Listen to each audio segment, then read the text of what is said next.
नमस्कार सभी को। मेरे चैनल में आप सभी का हार्दिक स्वागत है।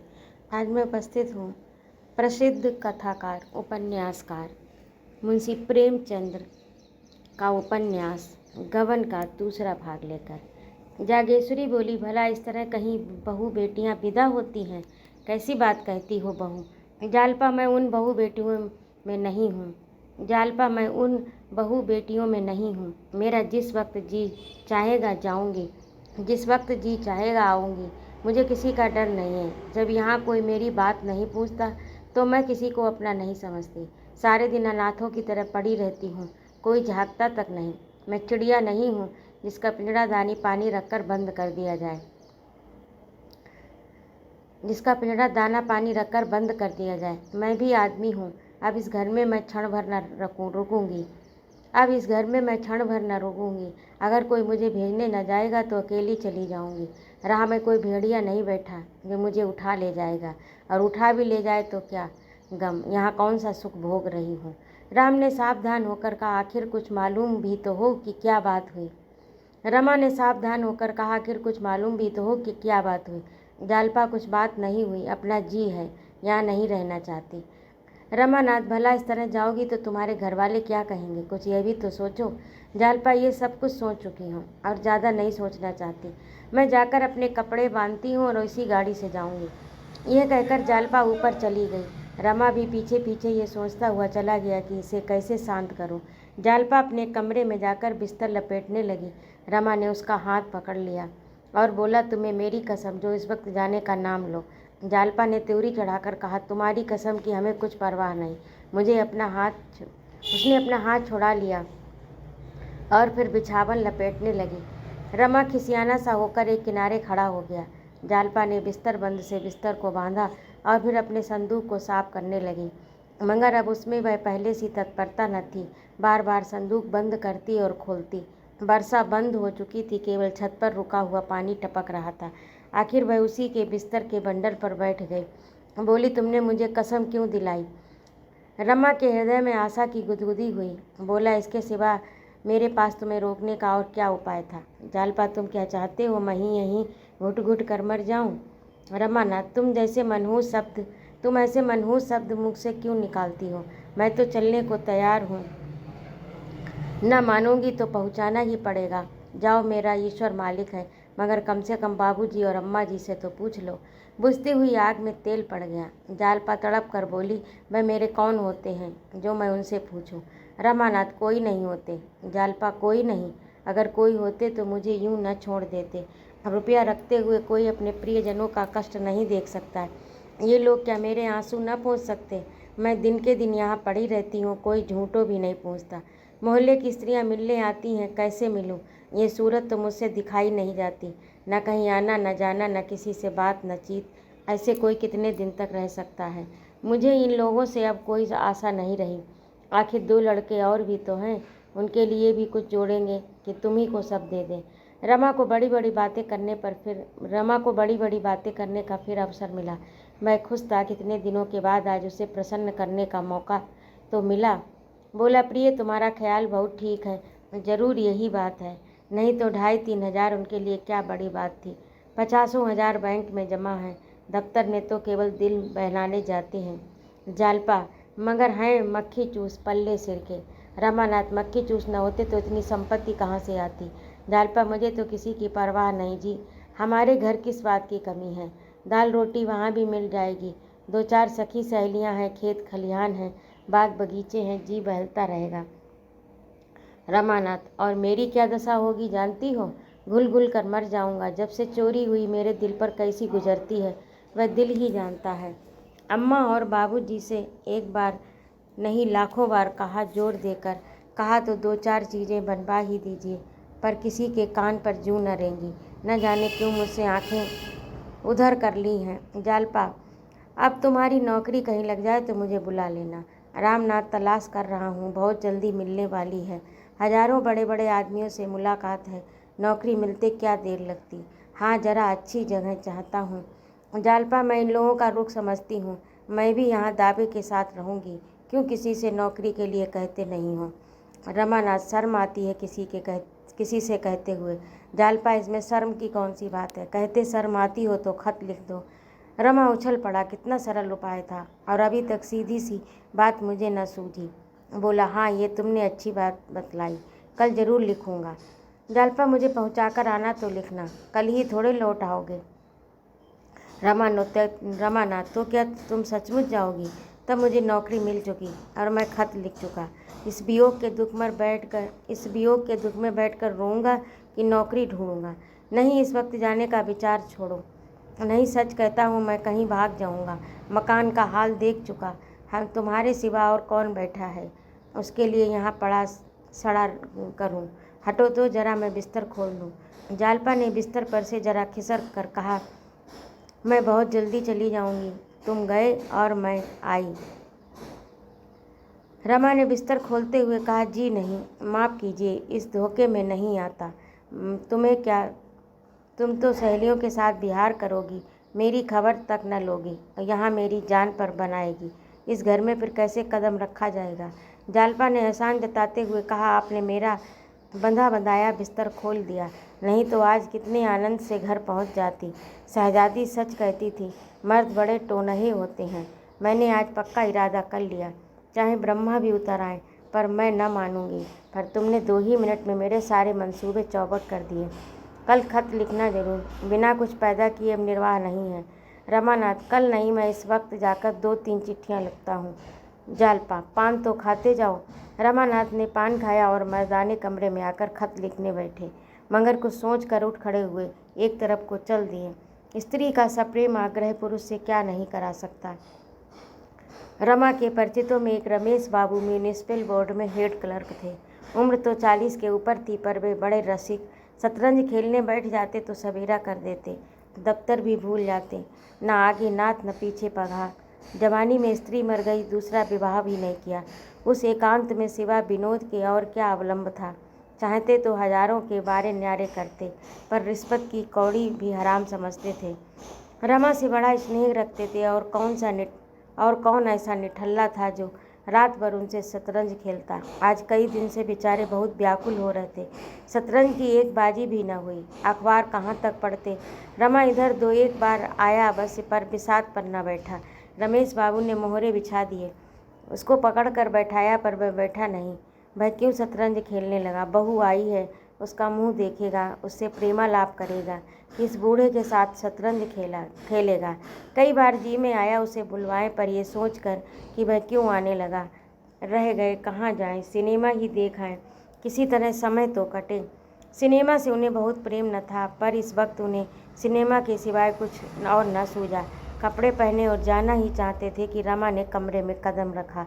रमेश उसे देखते ही गेंद की तरह लुढ़क कर द्वार पर पहुँचे और उसका हाथ पकड़कर बोले, आइए आइए बाबू रमानाथ साहब बहादुर, तुम तो इस बुढ़े को बिल्कुल भूल ही गए। हाँ भाई, अब क्यों आओगे? प्रेमिका की रसीली बातों का आनंद यहाँ कहाँ? चोरी का कुछ पता चला? रमानाथ, कुछ भी नहीं। रमेश, बहुत अच्छा हुआ थाने में रिपोर्ट नहीं लिखाई, नहीं तो 100-200 के मत्थे और जाते। बहू को तो बड़ा दुख हुआ होगा। रमानाथ, कुछ पूछिए मत, तभी से दाना पानी छोड़ रखा है। मैं तो तंग आ गया, जी में आता है कहीं भाग जाऊं। बाबूजी सुनते नहीं। रमेश, बाबूजी के पास क्या काई का खजाना रखा है? अभी 4-5 हज़ार खर्च किए हैं, फिर कहाँ से लाकर गहने बनवा दें? 10-20 हज़ार रुपये होंगे, तो अभी तो बच्चे भी तो सामने हैं, और नौकरी का भरोसा ही क्या? 50 रुपये में क्या होता है? रमानाथ, मैं तो मुसीबत में फंस गया। अब मालूम होता है कहीं नौकरी करनी पड़ेगी। चैन से खाते और मौज उड़ाते थे, नहीं तो बैठे बैठाए इस माया जाल में फंसे। अब बतलाइए, कहीं नौकरी चाकरी का सहारा। रमेश ने ताक पर से मोहरे और बिसात उतारते हुए कहा, आओ एक बाजी हो जाए, फिर इस मामले को सोचें। इसे जितना आसान समझ रहे हो उतना आसान नहीं है, अच्छे अच्छे धक्के खा रहे हैं। रमानाथ, मेरा तो इस वक्त खेलने को जी नहीं कर चाहता, जब तक ये प्रश्न हल न हो जाए। मेरे होश ठिकाने नहीं होंगे। रमेश बाबू ने शतरंज के मोहरे बिछाते हुए कहा, आओ बैठो, एक बार तो खेल लो, फिर सोचे क्या हो सकता है। रमानाथ जरा भी नहीं चाहता था। मैं जानता हूँ कि सिर मुड़ाते ही ओले पड़ेंगे, मैं विवाह के नज़दीक ही न जाता। रमेश, अजी 2-4 चालें चलो तो आप ही जी लग जाएगा। जरा अक्ल की गांठें तो खुले। बाजी शुरू हुई। कई मामूली चालों के बाद रमेश बाबू ने रमा का रुख पीट लिया। रमानाथ, ओह क्या गलती हुई। रमेश बाबू की आंखों में नशे की सी लाली छाने लगी।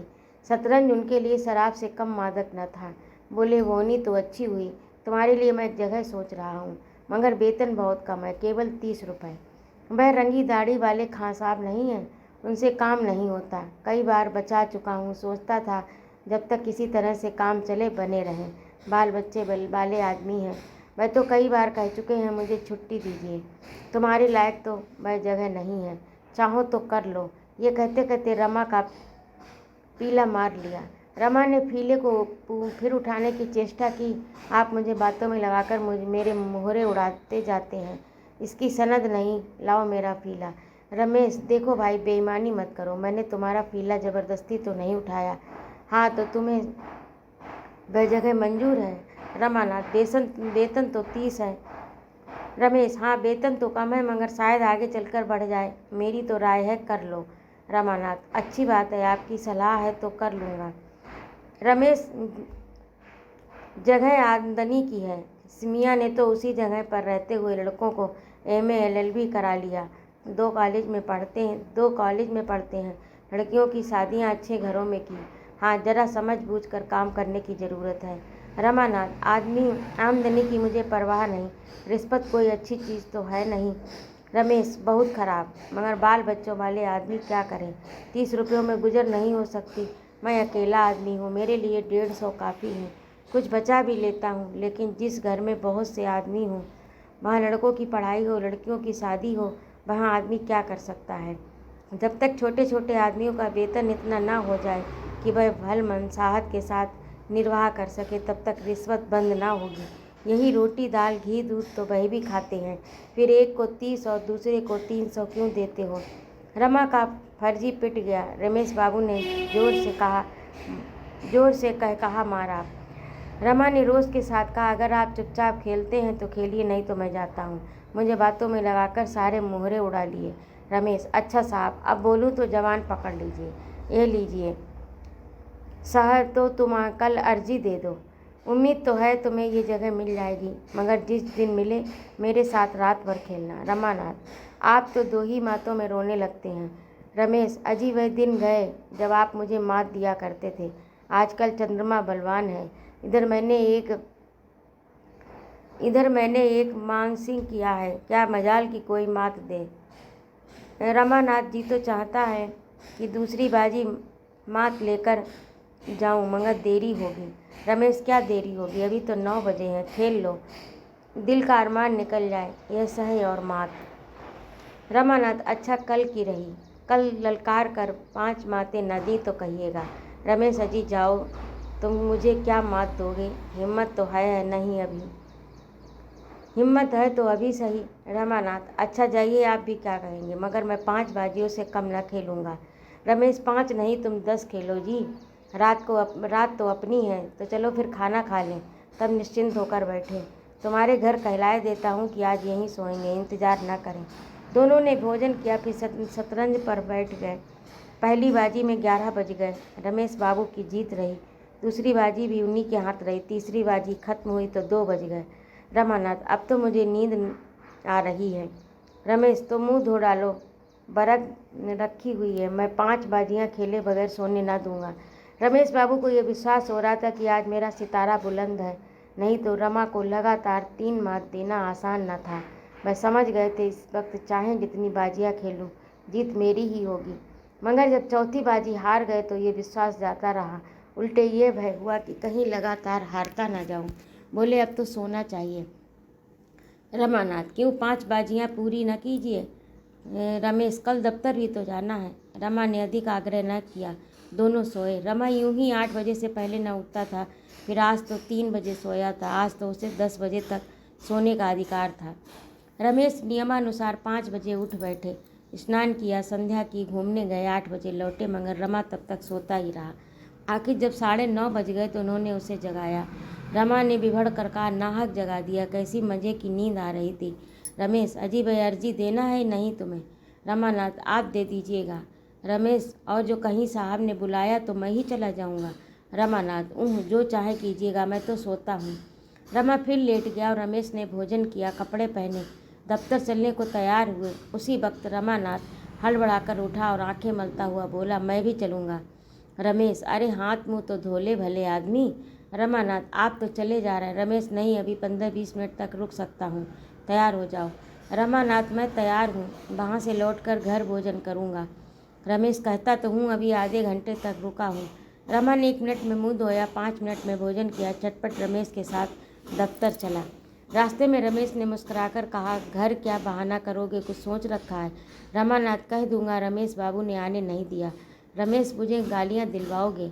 और क्या, फिर ना आने पाओगे। रमानाथ, ऐसा स्त्री वक्त नहीं हूँ। हाँ, ये तो बताइए, मुझे अर्जी लेकर तो साहब के पास ना जाना पड़ेगा। रमेश, और क्या तुम समझते हो, घर बैठे जगह मिल जाएगी? महीनों दौड़ना पड़ेगा, महीनों, बीसियों सिफारिशें लगानी पड़ेंगी, सुबह शाम हाजिरी देनी पड़ेगी। क्या नौकरी मिलना आसान है?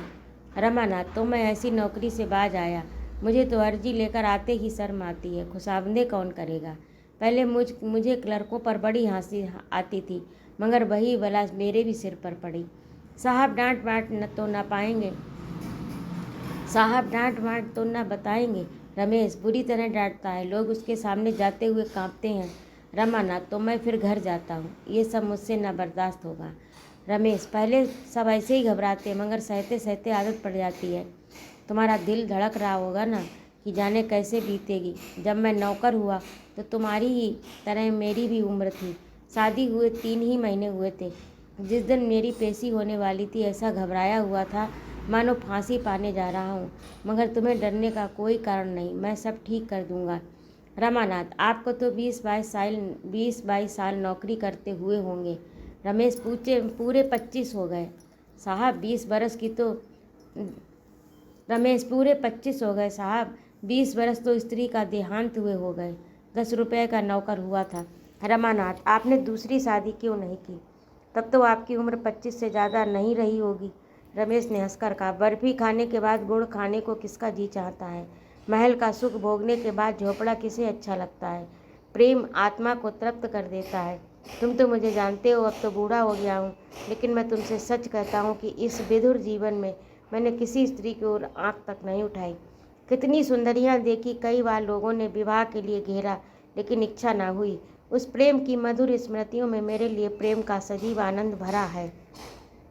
यूँ बात करते दोनों दफ्तर पहुँच गए। रमा दफ्तर से घर पहुँचा तो 4 बज रहे थे।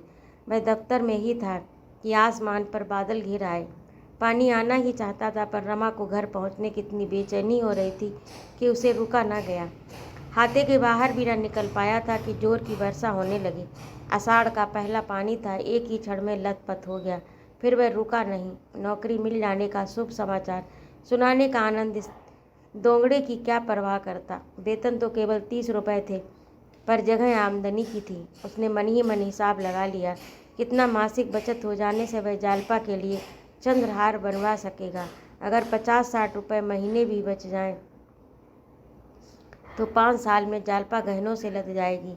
कौन सा आभूषण कितने का होगा, इसका भी उसने अनुमान कर लिया। घर पहुंचकर उसने कपड़े भी न उतारे, लथपथ जालपा के कमरे में पहुंचा। जालपा उसे देखते ही बोली, ये भीख कहाँ गए, रात कहाँ गायब थे? रमानाथ, इसी नौकरी की फिक्र में पड़ा हूँ, इस वक्त दफ्तर से चला आता हूँ। म्यूनिसपैलिटी के दफ्तर में मुझे एक जगह मिल गई। जालपा ने उछल कर पूछा, सच? कितने की जगह है? रमा को ठीक ठीक बदलाने में संकोच हुआ। 30 की नौकरी बताना अपमान की बात थी। स्त्री की नज़रों में तुच्छ बनना कौन चाहता है? बोला, अभी तो 40 मिलेंगे, पर जल्दी तरक्की होगी, जगह आमदनी की है। जालपा ने उसके लिए किसी बड़े पद की कल्पना कर रखी थी। बोली, 40 में क्या होगा, भला 60 सवार तो होते। रमानाथ, मिल तो सकती थी 100 रुपये की भी, पर यहाँ रौब है, आराम है, 50-60 रुपये ऊपर से मिल जाएंगे। जालपा, तो तुम घूस लोगे, गरीबों का गला काटोगे। रमा ने हंसकर कहा, नहीं प्रिय, वह जगह ऐसी नहीं है कि गरीबों का गला काटना पड़े। बड़े बड़े महाजनों से रकमें मिलेंगी और खुशी से गले लगाएंगे। मैं जैसे चाहूँ दिन भर दफ्तर में खड़ा रखूँ। महाजनों का एक एक मिनट एक एक असरफी के बराबर है। जल्द से जल्द अपना काम कराने के लिए वे खुशामद भी करेंगे, पैसे भी देंगे। जालपा संतुष्ट हो गई, बोली हाँ तब ठीक है, गरीबों का काम यूं ही कर देना। रमानाथ मैं तो करूँगा ही।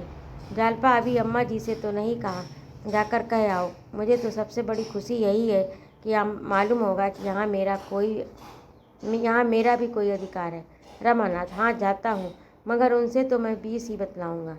जालपा ने उल्लसित होकर कहा, हाँ जी, बल्कि 15 ही कहना, ऊपर की आमदनी की तो चर्चा ही न करना। भीतर का हिसाब ले सकते हैं, मैं सबसे पहले चंद्रहार बनवाऊंगी। इतने में डाकिये ने पुकारा। रमा ने दरवाजे पर जाकर देखा तो उसके नाम एक पार्सल आया। महाशय दीनदयाल ने भेजा था। लेकर खुशी खुशी घर में आए और जालपा के हाथों में रखकर बोले, तुम्हारे घर से आया है, देखो इसमें क्या है।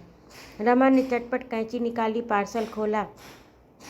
उसमें देवदारू की एक डिबिया निकली, उसमें एक चंद्रहार रखा हुआ था। रमा ने उसे निकाल कर देखा और हंसकर बोला, ईश्वर ने तुम्हारी सुन ली, चीज़ तो बहुत अच्छी मालूम होती है।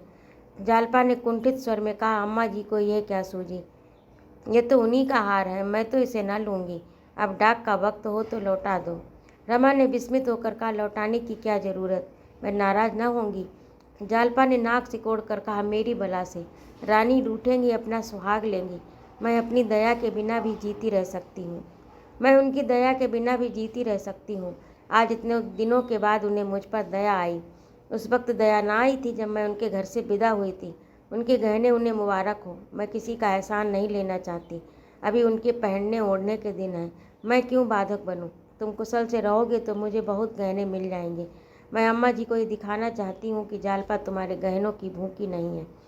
रमा ने संतोष देते हुए कहा, मेरी समझ में तो तुम्हें हार रख लेना चाहिए।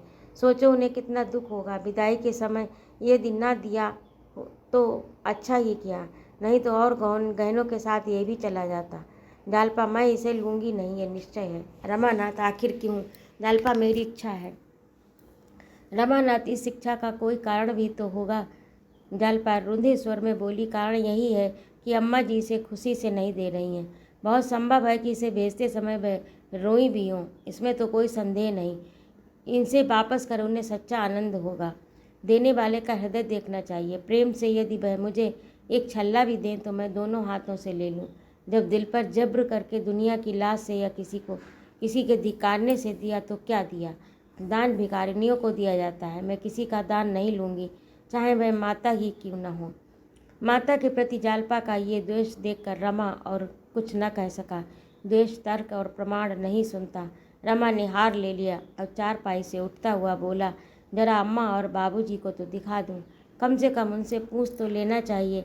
जालपा ने हार उनके हाथ से छीन लिया और बोली, वे लोग मेरे कौन होते हैं जो मैं उनसे पूछूं। केवल एक घर में रहने का नाता है। जब वे मुझे कुछ नहीं समझते तो मैं उन्हें भी कुछ नहीं समझती। ये कहते हुए उसने हार को उसी डिब्बे में रख दिया और उस पर कपड़ा लपेट कर सीने लगी। रमा ने एक बार डरते डरते कहा, ऐसी जल्दी क्या है, 10-5 दिन में लौटा देना, उन लोगों की भी खातिर हो जाएगी। इस पर जालपा ने कठोर नज़रों से देख कर कहा, जब तक मैं इसे लौटा न दूंगी मेरे दिल को चैन नहीं आएगा, मेरे हृदय में कांटा सा खटकता रहेगा। अभी पार्सल तैयार हुआ जाता है, हाल ही लौटा दो। एक क्षण में पार्सल तैयार हो गया। रमा उसे लिए हुए चिंतित भाव से नीचे चला गया। तो ये था आज का भाग। आपको कैसा लगा कमेंट करके अवश्य बताइएगा। और यदि आपको मेरा कहानी सुनाना तो कृपया चैनल सब्सक्राइब भी करिए, कमेंट करिए। सुनने के लिए बहुत बहुत धन्यवाद। जय माँ भारती।